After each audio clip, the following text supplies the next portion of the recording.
الحمد لله رب العالمين والصلاة والسلام على النبي الصادق الأمين وعلى آله وصحبه أجمعين. الأصل الثالث ሶስተኛው መሰረታዊ ነጥብ ይሆናል። ከሶስቱ መሰረታዊ ነጥቦች ሶስተኛውን እንመለከታለን ማለት ነው። ሶስቱ ኡሱል ሰላሳዎች ምንድን ነበር ያሉት? معرفة العبد ربه ودينه ونبيه محمد صلى الله عليه وسلم بالأدلة.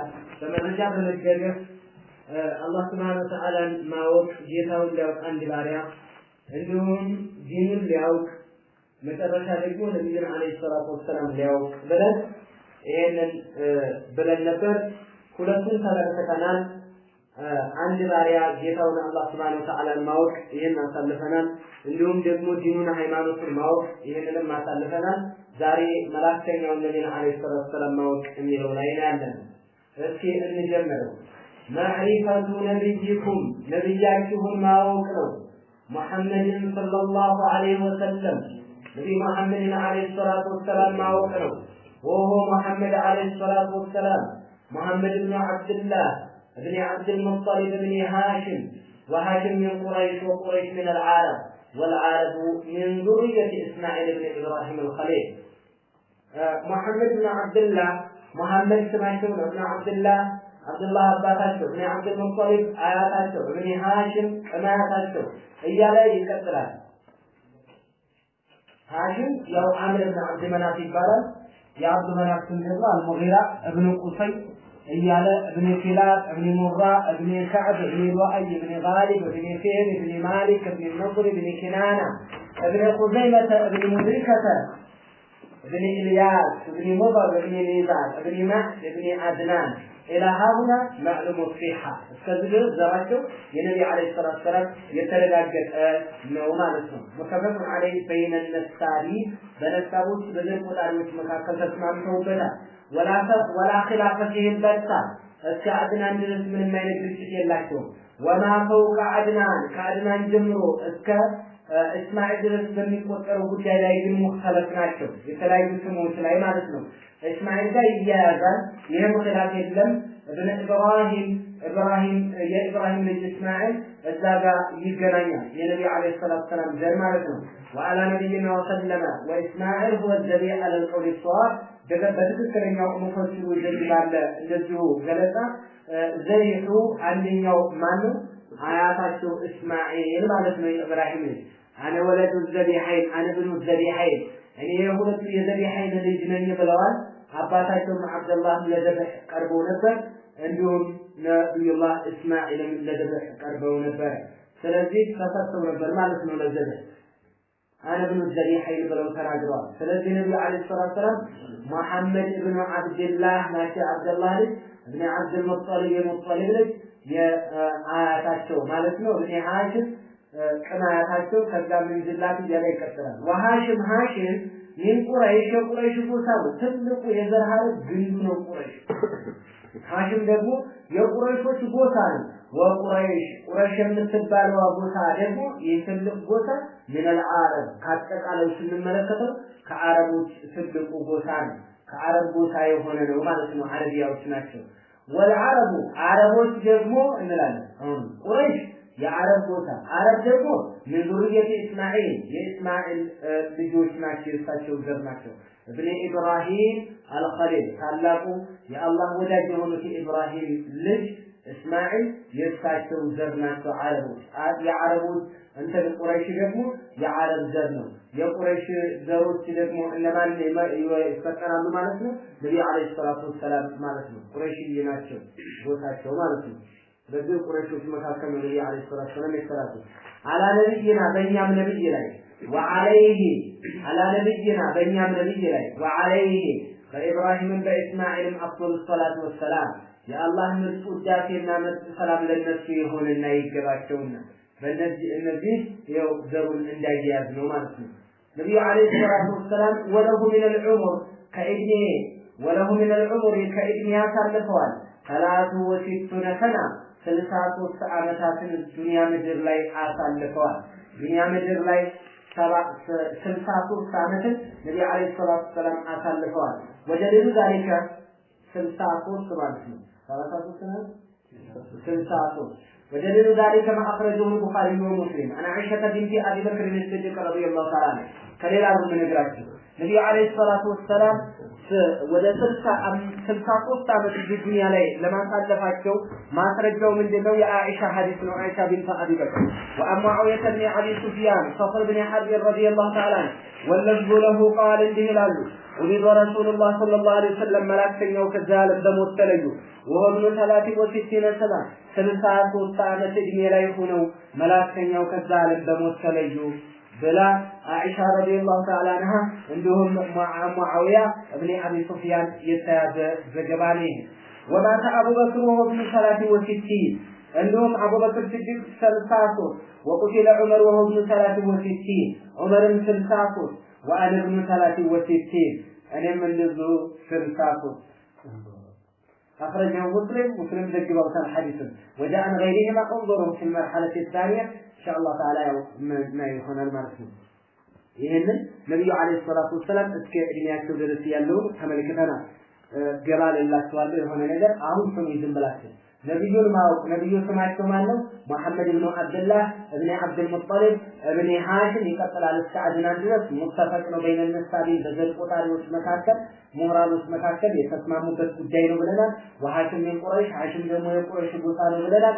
ቁረይሽ ደግሞ ምን አልዓረብ የዓረብ ትልቅ ጎሳ ነው ብለናል ወልዓረቡ ዓረቦች ደግሞ ምን ذريه እስማኤል ኢብኑ ኢብራሂም አልኸሊል ከሳቸው የሳቸው አብራክ ናቸው ማለት ነው የእስማኤል ዘር ዓረቦች ደግሞ ከእስማኤል ዘር የሚወጡ ናቸው ባይሆን ጁሩሁ መልቁላና ጁሩሁ መሳኒያ የሚባል የራሱ ጎሳ አለ አረበን አሪባና አረበን ሙስተዕረባ የሚባል አለ ይሄ እኔ ሳውት ስትገቡ የምታውቁት ነው አሁን ዋናው ጥቅም ነው ነብዩ አለይሂ ሰላቱ ወሰላምና ቁረይሾች አብዛኛው የአረብ ክፍል የእስማኤል ዘር ነው የሚለው ነገር እንይዝና እናልፋለን ማለት ነው ተጋብተና ነብዩ አለይሂ ሰላቱ ወሰላም ዱንያ ምድር ላይ ምን ያክል ኖሩ ከተባለ 63 ሰና 63 ዓመት እድሜ ላይ ያሳለፉት ብለን እንይዛለን ማስረጃ አለ ወይ አዎ ይሄማ ወደሌሉ ማخرجው ቡኻሪ ወሙስሊም ብለን የአኢሻን ሐዲስ ተናግረናል የሙአዊያንም እንደዚሁ ነብዩ አለይሂ ሰላቱ ወሰላም 63 ዓመት እንደነበሩ አቡበክርም እንደዚሁ ዑመርም እንደዚሁ ብለን ተመልክተናል ይሄንን ተረፋችኛል እስከ እድሜያቸው ድረስ منها 40 بالنبوة ተቀጥላችኋል አሁን ቀጥላችሁ أين الأصول الثلاثة التي يجب على الإنسان معرفتها وهي معرفة العبد ربه ودينه ونبيه الذي الموت أصول الثلاثة مالت الجنة صوت مثلثة ሁለቱ አልፈውልና ማዕሪፈቱሁ ሁለቱ አልፈውልና ነገር ግን ነብዩ አለይሂ ሰላቱ ወሰለም ማወቅ ማለት ምንድነው ፈተضمن خمسة أمور አምስት ነጥቦችን ይዘልና ነብዩ ማወቅ ወደሚለው አምስት ነጥቦችን ማየት አለብን አንደኛ ማዕሪፈቱሁ ነጠረን ራሱን ማወቅ የነብዩ አለይሂ ሰላቱ ወሰለም ገርማው የዘር ሐረጋቸው ረሱሉ አለይሂ ሰላቱ ወሰለም የዘር ሐረጋቸው አንስራፉና ሲነሰላ በዘር በኩል ከማንም በላይ ነው ዘራቸው የነብዩ አለይሂ ሰላቱ ወሰለም ከመርጥ ዘር ነው የተወለዱ ፈሆ ሐሽም የቁረሽ ብን አረብይ ናቸው ሐሽም ናቸው ዝቅ ያለው ሐረግ ነው ቁረሽ ናቸው ከፍ ያለው ጎሳ ነው አረብይ ናቸው በጣም ላይ ከፍ ያለው ማለት ነው ተባባራን فهو محمد بن عبد الله ናቸው ابن عبد المطلب ابن هاشم الى اخر ما قاله الشيخ رحمه الله كما ጨርሰው ድረስ ይቀጥላል ይሄ አንደኛ የዘራቸው ዘር ሐረጋቸው ከየተወለዱ የሚለው ነገር በዚህ ዙሪያ እናጠነጥናለን ማለት ነው አንደኛ ይሄ ነው ሁለተኛ ማዕሪፈቱ ሲኒህ እድሜያቸውን ማወቅ ነው መላእክተኛው ነብዩ አለይሂ ሰላም ምድር ላይ ምን ያክል ኖሩ በነብይነት ምን ያክል አሳለፉ የሚለው ነው የምንመለከተው ይሄን ደግሞ ነብዩ አለይሂ ሰላም የተወለዱበት ቦታ ሂጅራ የሄዱበት ቦታ እንዲሁም እድሜያቸው ይሄን የተመለከተ ስናይ ለሁ من العمر ብሎናል ሸር محمد بن عبد الوهاب رحمه الله ይዘንላቸውና له من العمر ከእድሜ محمد بن عبد الله ከእድሜ ምን ያክል አሳልፈዋል 63 ሰና 63 ዓመት በዱንያ ምድር ላይ አሳልፈዋል ሀገራቸው ወበለዱ መካ የተወለዱት መካ ላይ ነው ወሃጀረ ተጀተሩ الى المدينه ወደ መዲና ነው የተሰደዱት ወይ መጣበታለሁ እናንተ ዝም ብላችሁ ስሙ የምታውቁትን ነገር ነው የምነግራችሁ فقدوني بمكة وبقي فيها 53 سنة اقرأتم تكتاتلنا ولكم الثلاثة نبيلها منها 63 ዓመት ዱንያ ላይ አሳልፈዋል ከተባለ منها ከ63 40 قبل النبوة نبي كمهناቸው በፊት አሳልፈውታል 40 ዓመት ነብይ ከመሆናቸው በፊት አሳልፈዋል و23 23 ደግሞ النبوة በነብይነት አሳልፈውታል 40 قبل النبوة አካል ነብይነት ከተላኩ በኋላ ስንት ዓመት ቆይተዋል 23 ዓመት 23 እና 40 63 ተቀለድኛቸው የሚያከል ነው ማለት ነው መላእክተኛው ነብይ አለይሂ ሰላቱ ወሰላም ነብዩ አለይሂ ሰላቱ ወሰላም ሪሳላ የተላኩበትና ነብይ የሆኑበት መልእክቱ ይለያያል መጀመሪያ ነብይ ማለት ጌታው ያናገረው አላህ Subhanahu Wa Ta'ala ያናገረው ማለት ነው ለዚህም ነው ነብይ ኑቢአ ይላቸዋል ኑቢአ ነብዩ አለይሂ ሰላቱ ወሰላም ተወሩ ተደገሩ ነብይ ተደገሩ اقرأ دميرو اقرأ باسم ربك الذي خلق الإنسان من علق اقرأ وربك الأكرم الذي علم بالقلم ما لم يعلم الذي علم الإنسان ما لم يعلم فالذي تلاقما انت النبي يقول مالك النبي عليه الصلاة والسلام نبئ الله سبحانه وتعالى الناجراቸው اقرأ አንብብ በሚለው በዚህ አላህ Subhanahu Wa Ta'ala ነብይ ያደረጋቸው ወኡርሲለ ተላቁ ደግሞ ነብይነት ምንድነው ማዕረግ ከፍ ማለት ቢያስተምርም ወደ ተልኮ ደረጃ ባይደርስም ያው ጥሩ ቢያስተምርም ጥሩ አፍራጥ ጥሩ ስነ ምግባር በተውሂድ የሆነ ነገር አስተምሮት ቢሰጥም ነገር ግን እንደ ነብይ ገና አንተ ሙርሰል ነህ እስከሚባል ድረስ ነብይ ይሆናል ዳዕዋ ቢያደርግ ተባባላለ በአንዳንዶች ደግሞ ሲገልጹ ነብይ ማለት አላህ Subhanahu Wa Ta'ala ወህይ የራከለት ነገር ግን ወለም ይመር ቢተብለ አድርስ ተብሎ ያልታዘዘ ነብይ ይባላል አሉ ሙርሰል ማለትማ الذي اوحى الله اليه شرعا ማለት ነው ሸሪዓን አላህ ወህይ ራእይ ለቆለት ወአመረሁ ቢተብሊغ በራድስ ብሎ የታዘዘው ሙርሰል ሲሆን ዝም ብሎ ለሱ ብቻ የመጣለት ነብይ ይሉታል ይሄ ሁሉ የሆነው ልዩነት ነው ሰዎች መካከል ሰው አልቆ የሆነው ነገር ግን ይሄንን ዑለማዎች ይቃወሙታል ይሄን እናናቀዋለን ሁሉ ከጣፍ ጀምሮ የሚነገረን ትልቁ ፈርቅ ይሄ ነው ይሄንን ዑለማዎች ይቃወሙታል እንደዛ ይባላል ነብይ ሆኖ እንዴት ነው ወለ ምክመር ቢተብለቀ የሚባለው እንዴት ያደርሳል እንጂ ለምሳሌ የነብዩ ኡመት ውስጥ ያሉ ዑለማዎች ራሱ ዑለማ እንኳን ኢልም ከደበቀ በእሳት ልጓም ይለጎማል እየተባለ ነብዩ ሆኖ እንዴት ነው ዳዕዋ ያደርገው ይሄንን ገለጻ አልቀበለው ነው ያሉት ብዙዎች አልቀበለው ብለዋል አላመቱል አልባኒ ይሄንን ነው የሚሉት ረሂመሁላህ አላህ ይዘልላቸውና ስለዚህ ነብይ ማለት ዳዕዋ ያደርጋል ነገር ግን ሙርሰል ነው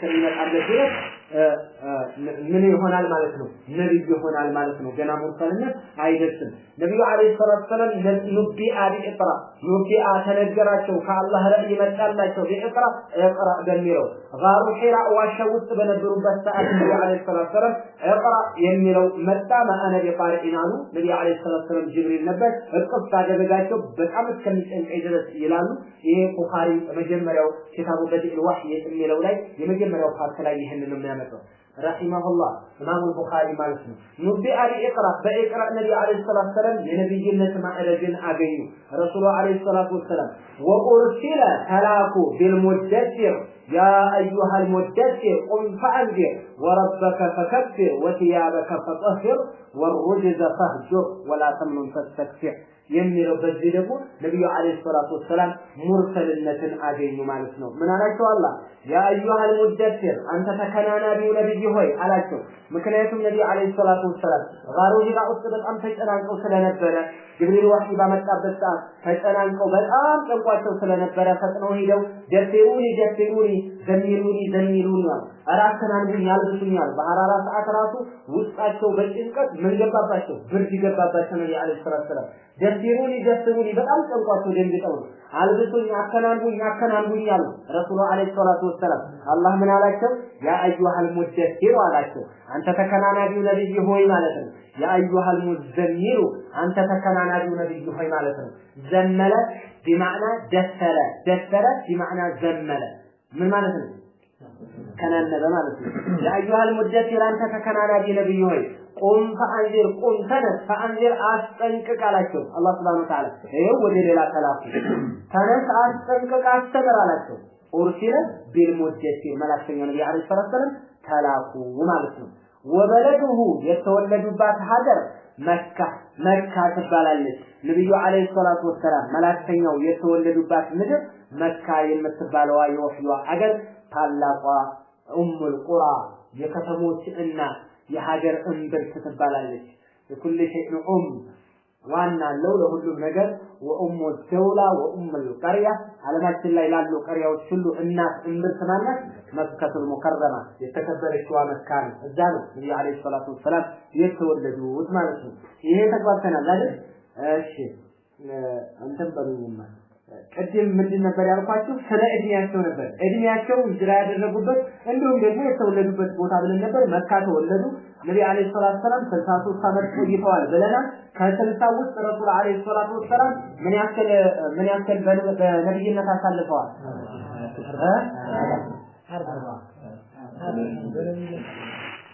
በነብይነት ስንት አሳልፈዋል? 23 ነው እኮ ለካ 40 ድረስ ከምን ተናላሉ መኳል አባታቸው ነው ነብይነት ማለት ነው። ተጓበለ ሶስተኛው ማዕሪፈቱ ሀያቲህ ንቡዋ ነብውያ የነብይነትን እድሜያቸውን እንዴ ወይ 23 ሰና 23 ዓመት ነው በነብይነት ያሳለፈው።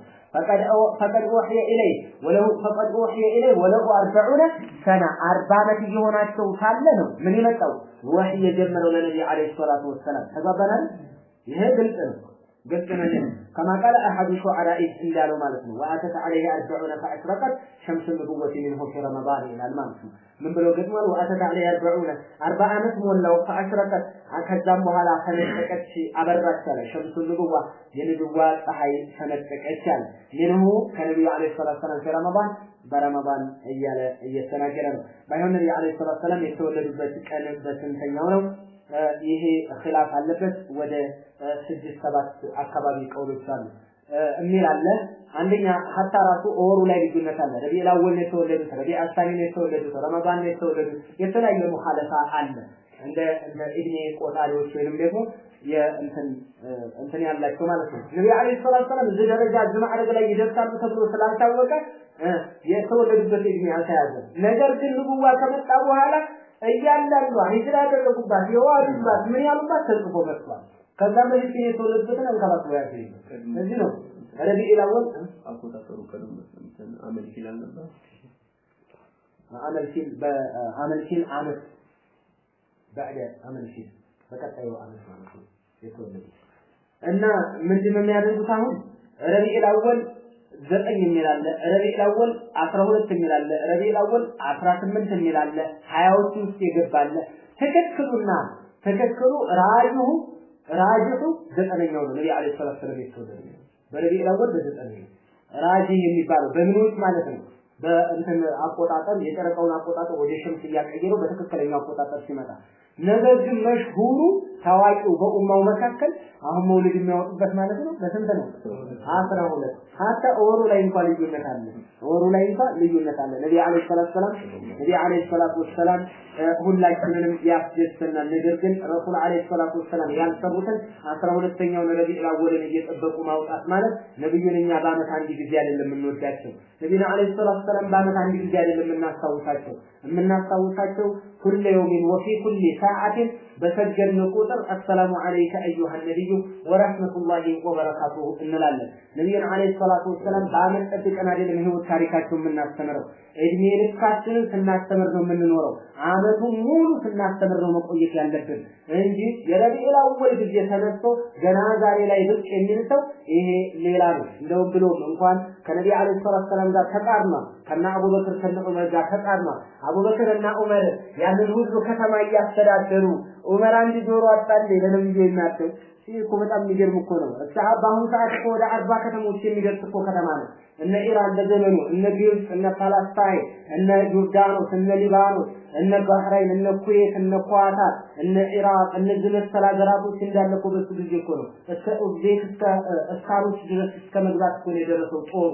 ይሄ ሁሉ አገር ተከፍቶ አንድ የሆነች የሚያርደው ግመል አጣለ ዑመር ኢብኑ ኸጣብ። ታዲያ የታለ ታሪኩ የተመዘገበው? የለም ውሸት፣ ቅጥፈት ከነብዩ በላይ ከነ ዑመር በላይ ከነ አቡበክር በላይ ነብዩን ወዳለሁ የሚል ካለ فهو زاعم مجرد زعم ይሄ ራቁቱን ውሸት ቅጥፈት ነው። ነብዩ አለይሂ ሰላቱ ወሰለም በህይወታቸው ሙአታ ያደረጉ ገንዘባቸውን አሳልፈው የሰጡ የኔ ልጅ አግባልኝ ያሉ ያላቸውን ውድን ምርካሽን የሰጡ ታላላቅ እንቁ ሱሐቦቻቸው ያላደረጉትን መውሊድ ባመጠብቆ የሚደረግ ከሆነ هذا مخالف للشريعه ለሸሪዓ ተቃራኒ ነው። ምክንያቱም አላህ Subhanahu Wa Ta'ala اليوم اكملت لكم دينكم واتممت عليكم نعمتي ورضيت لكم الاسلام دينا ዲኑ ሞልቷል ከዚህ በኋላ የሚጨምር ካለ ዲኑ ላይ መጀመሪያ ያለው እየፈሰሰ ነው እንጂ የሚተካው የሞላ ነገር ላይ ምንም አይጨመር። ስለዚህ ያለቀለት ጉዳይ ነው ይሄ።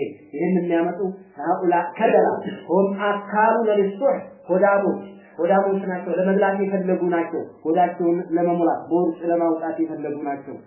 ወጥቶኝ ነገር ነው ታይሻለህ። በነብዩ ላይ እየለጠፈ ዲን ተጨማሪ እያመጣ መውሊድ እያለ ከዛሮች ናቸው። አታራቱ አብዛኛው ምንድነው ታሪክ ሶላት ነው። የነብዩ መውሊድ ላይ ሶላት አይችልም። ነብዩ አለይሂ ሰላቱ ወሰለም ከአላህ ጋር ራሱ የምንቀራረበው አላህ ፈርድ ባደረገው ነገር ነው። በጣም የምንቀራረበው ከዛ በላይ ወዲህ መቅረብ የለም ብሎ አላህ Subhanahu Wa Ta'ala ነግሮናል። ነብዩ አለይሂ ሰላቱ ወሰለም ሱናቸው ከሐሰተ ድረስ ያስተላለፉልን መልእክት አለ። ያዘዙትን መስራት የከለከሉትን መከልከል ነበር። እሳቸው የሌለው እሳቸው ያላዩትን ሰሃቢዎች ያላዩትን ዛሬ ላይ ቆፍር ያወጣሉ ይላል። ከየት አባቱ ነው ቆፍሮ የሚያወጣው? የለም والله هذا كذاب ቀጣፊ ነው። ነብዩን የሚወድ እንደዚህ አይደለም። እንደዚህ አይደለም ነብዩ መውደድ።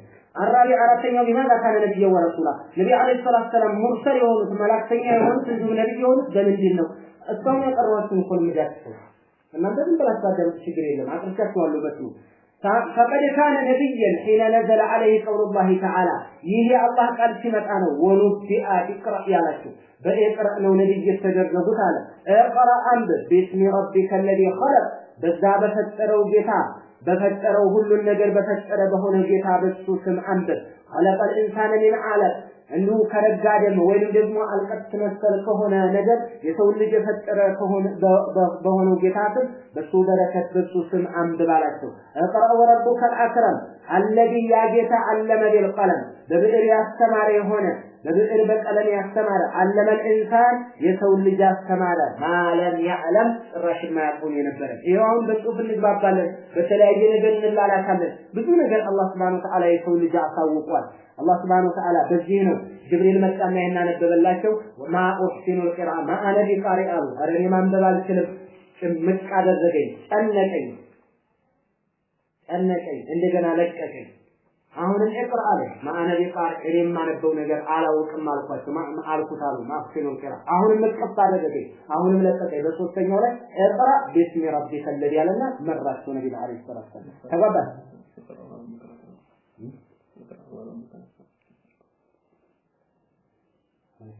ثم كان رسولا كذا نبي عليه الصلاة والسلام هو حين نزل عليه قوله تعالى يهي الله انقص በወረደላቸው ጊዜ መላእክተኛው ነብይ አለይሂ ሰላቱ ወሰለም ሆኖ ሙርሰል ሆኖ ነብይ አለይሂ ሰላቱ ወሰለም ከዛም በኋላ በልተነስ አስተምር አላቸው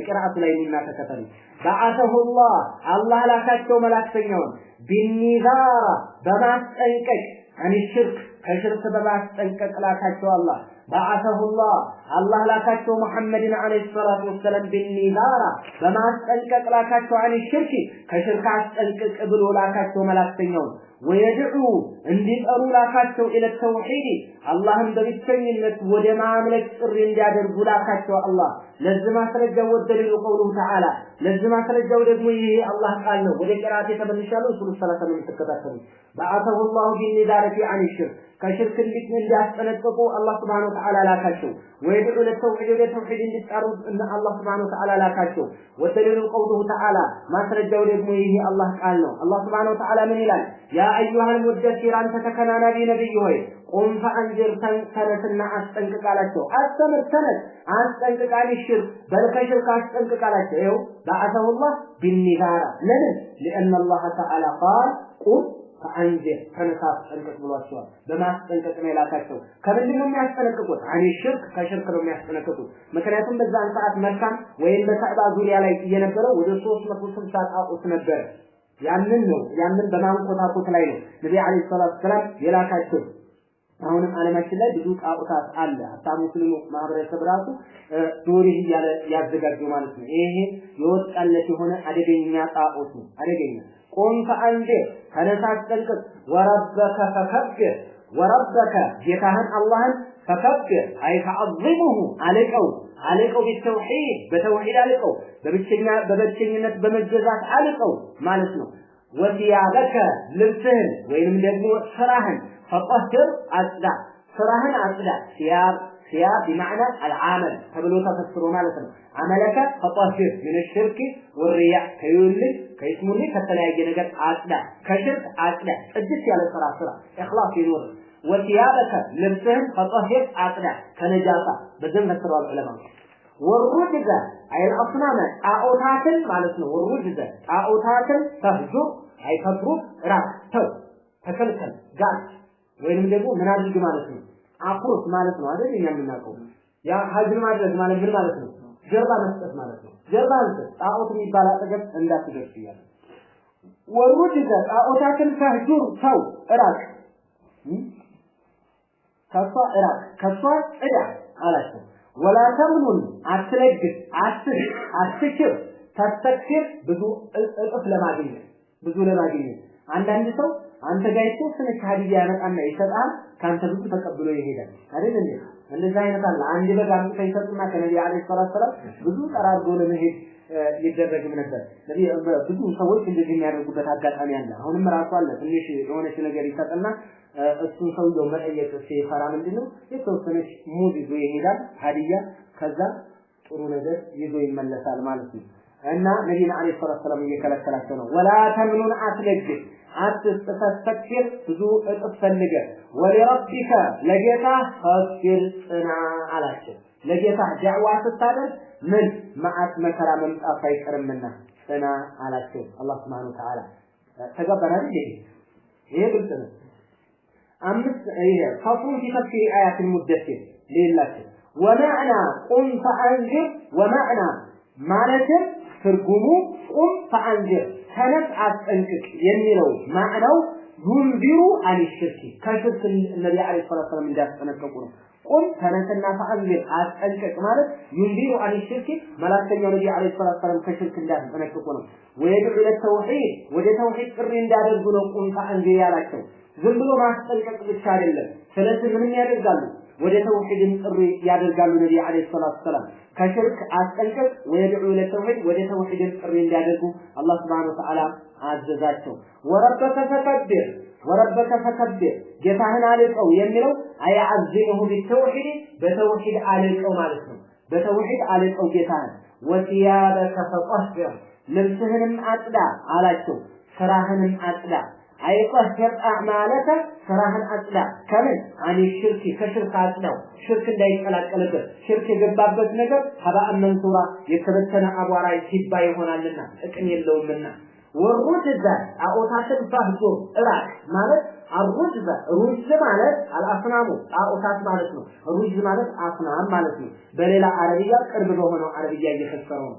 ወሃጅሩሃ ሀጅራ ድርጋት ሩጅዝን ማለት ደግሞ ተርኩሃ መተው ማለት ነው። ሀጅር ማድረግ ማለት ተርኩሃ መተው ማለት ነው። ወልበራአቱ ሚንሃ ከሷ መጽዳት ማለት ነው። ተግባባናል። ወልበራአቱ ሚንሃ ወአህሊሃ ከሷም ሰዎች ከምን ሰዎች ከጣዖት ሰዎች መራቅ ማለት ነው። ይሄ ነው በቃ ይሄ ነው። አሁን ጥቅሏን አይታችሁልኛል አይደል እንዴ? ግን ተግባብተናል በሳይንስ ጉዳይ እሺ ፈቃመ ነብዩ አለይሂ ሰላቱ ወሰለም አሁን መልኩን አብይ ተለየኝ ፈቃመ ሰለላሁ ዐለይሂ ወሰለም ፈአንዘረ ወቀማ ቢአምር الله عز وجل መላእክተኛውን ቁም ፈአንዘር በተባሉት መልኩ ተነሱና ማስጠንቀቃቸውን ጀመሩ። ወልፈርቅ በይነ الرسول والنبي ደግሞ ልንገራችሁ ይላሉ። ነብዩ አለይሂ ሰላቱ ወሰለም ተነስተው ማስጠንቀቃቸውን ጀመሩ። ለምን لأن الله تعالى أمره بقوله ቁም ፈአንዘር ብሎ ስላዘዛቸው ከዛ በኋላ ዳዕዋቸውን ጀመሩ። ነብዩ አለይሂ ሰላቱ ወሰለም ዳዕዋቸው ወደዚህ ነገር ነው የምንቀጥለው። ዳዕዋቸውን እንደጀመሩ በምን አይነት መልኩ ሊያስገቡ ተነገናለን ኢንሻአላህ። እስከዚህ ድረስ ያው የታሪክ ደርሳችን ይሆናል ማለት ነው። እስከዚህ ድረስ ይሆናል። ነብዩ አለይሂ ሰላም ቁም ፈአንዚር ብሏቸዋል፣ ታዘዋል። ትእዛዛቸውን ደግሞ ለመፈጸም ቆመዋል። ወለረብከ ፈስር ለጌታ ጽና ብሏቸዋል። ወደ ተውሂድ ጥሪ የምታደርግ ከሆነ ሽርክን የምትዋጋ ከሆነ ጥላት ይበዛል። ወደ አንተ ብዙ ሰዎች ጥላት ማፍራት አይቀርምና በዛ ላይ መጽናት አለብን እያላቸው ነው ነብዩ አለይሂ ሰላም። እኛ ነህኑ ሚወራተቲ ነብዩላህ መሐመድ አለይሂ ሰላቱ ወሰላም ሚወራተቲ አንቢያ እስከሆነ ድረስ ዳዕዋ ላይ ያለን እስካለ ድረስ ወደ ተውሂድ ጥሪ እናደርጋለን እስካለ ድረስ ጥንካሬ ያለን እስካለ ድረስ አሁን ምን ይፈጠራል ማለት ነው የተለያዩ ፈተናዎች መፈጠራቸው አይቀሬ ነው ነብዩ አለይሂ ሰላም ሶብር እንደታዘዙ ወሊረቢከ ፈስቢር ብለዋል ወሊረቢኩም ፈስቢሩ እንደማለት ነው በተዘዋዋሪ ስናየው لأن أمر الله لنبيه صلى الله عليه وسلم أمر لأمته لنبي عليه الصلاة والسلام كجيتاتهم كالله مسعى تئذاب لأمتاتهم تئذابنا مالسنا يقلتنا نبينا رسول من دينه لجنته قالتوا كما يقول أهل العلم من دينه فبنقراتوا أن النبي مالت هو من أوحي إليه بشرعه شريعة لكلت ولم يؤمر بتبليغه عادل ستبلو جعل تهجدنا والو لماذا يتكبرهم كوتا والرسول مالت بيجمال والرسول مالت أن النبي والرسول الرسول مالت بيجمال أن النبي لا يمسعه والرسول ملائكتين مالت من أوحى الله إليه الله سبحانه وتعالى ورسو وحي شرعوي رأي لكلت وآمره بتبليغه عدل سبل الله يعززونه والعمل به النابس من بسرى يعززونه فكل رسول هلو نبي وليس كل نبي هلو رسول آية سالم مالتنا رسولነት ማዕረግ የሚደርሰው ምን ከሆነ በኋላ ልክ ነብይና ረሱል ማለት ልዩነታቸው ምንና ምን ማለት ነው ሰውና ተማሪ ማለት ነው ሰው ውስጥ ምን አለ ተማሪ አለ ሰው ሁሉ ተማሪ አይደለም ተማሪ ሁሉ ግን ሰው ስለዚህ ተማሪ የሚለው ጥበት አለው ማለት ነው ተማሪ የሚሆነው ምን ከሆነ በኋላ ነው ሰው ከሆነ በኋላ ነው መነሻው ማለት ነው ስለዚህ ረሱል የሚሆን ሁሉ ምን ከሆነ በኋላ ነው ነብይ ከሆነ በኋላ ነብይ ሁሉ ረሱል ነው ወይ ብትባል አይደለም ረሱል ነብይ ሁሉ ረሱል አይደለም ረሱል ነብይ ሰፋይ ረሱል ያልሆነ ነብይ አለ ማለት ነው ብዙ ነብያቶች አሉ አንቢያው በኒ እስራኤል በጣም ብዙ ናቸው ረሱልነት ማዕረግ ያልተሰጣቸው ማለት ነው ወጣናል ነብይነትም እኮ ቀላል ማለት አይደለም ነገር ግን ሙርሰልነት ደግሞ ይበልጥ በጣም ትልቅ ነው ማለት ነው የዘናኖች ይገናና ማለት ነው ትልቆች ትልቅ ነው ስለዚህ ረሱል ሁሉ ነብይ ነው ረሱል ሁሉ ነብይ ነው ለምን እንማ يكون رسولا بعد ما كان ነብይ ከሆነ በኋላ ነው ረሱል የሚሆነው ለዚህ ነው ነገር ግን ይሄንን ገለጻ ብዙ የሚቃወሙታል ብያቸዋለሁ ነብይ ሆኖ ወለም ምር ተብሊግ እንዴት ይባላል እንዴት አስተምራ ይባል ያስተምራል እና ታዲያ ልዩነቱ ምንድነው ረሱልና ነብይ ረሱል ማለት የራሱ ኪታብ ይዞ የመጣ ነብይ ማለት ደግሞ በሌሎች በተቀዳሚ ነብያቶች ኪታብ የሚሰራ ከአንቢያ በኒ እስራኤል የበኒ እስራኤል ነብያቶች ለምሳሌ ካሉ የሱሱነ በኒ እስራኤሎችን ያስተዳድሯቸው ነበር በተውራት ነበር ሁክም የሚሰጡት አይደል ስለዚህ እነዚህ አንቢያዎች ናቸው ያደርሳሉ አዎ ተሱሱ በኒ እስራኤሎችን ያስተዳድሩ ሁክም ይሰጡ ነበር ዳዕዋ ያደርጉላቸው ነበር ምንም በመጠቀም ተውራት ይናል ነው ለሙሳ የመጣ ነው ስለዚህ የራሱ ኪታብ ያመጣ ረሱል ሲሆን ኪታብ የራሱ የሌለው በተቀዳሚ ሙርሰሎች ወይ በዘመኑ ባሉ ሙርሰሎች ኪታብ የሚሰራ ደግሞ ነብይ ይባላል ይሄን ብለዋል ወይም ደግሞ በጣም እንደ ወህይ ይመጣለታል የተወሰነ ግን ከሌላ ማሟያ ያለው ነው የምንለው እንጂ ጭራሽ ምንም የለውም አይባልም ያማ ወህይ ተልኮለታል ይያልና አይደለም ወይ ብለውም ደግሞ ይመጣሉ ምክንያቱም ቢሸርዕ ወህይ ኢለይሂ ሸርዕን ተብሏል ወህይ ተልኮለታል ከሌሎች ባይሆን ከሌላም ኪታብ ይጨምራል ከቀዳሚ ነብይ ሙርሰሎች ብለው በዛ አገናኝተውታል እንጂ ወለም ይመርጂ ተብሊግ ያለው አይዝም ዓሊም ሆኖ ካላደረሰ አዲስ እየተባልን አይደል እንደኛ ዳዕዋ አዲሱ እያስተላልፉ ነው ወልተኩም ሚንኩም ኡመቱን የድዑነ ኢለል ኸይር እየተባለ ሚንኩም ተብሎ ከሙስሊሞች ከዚህ እንኳን ነብይ ስለዚህ ነብይ ወለም ይመርጂ ተብሊግ መባል የለበትም የሚለው አንዳንድ ዑለማዎች ያው እነ አላህ መስላል ባኒ መስል እናገራሉ ኦኬ ይሄን ማለት ነው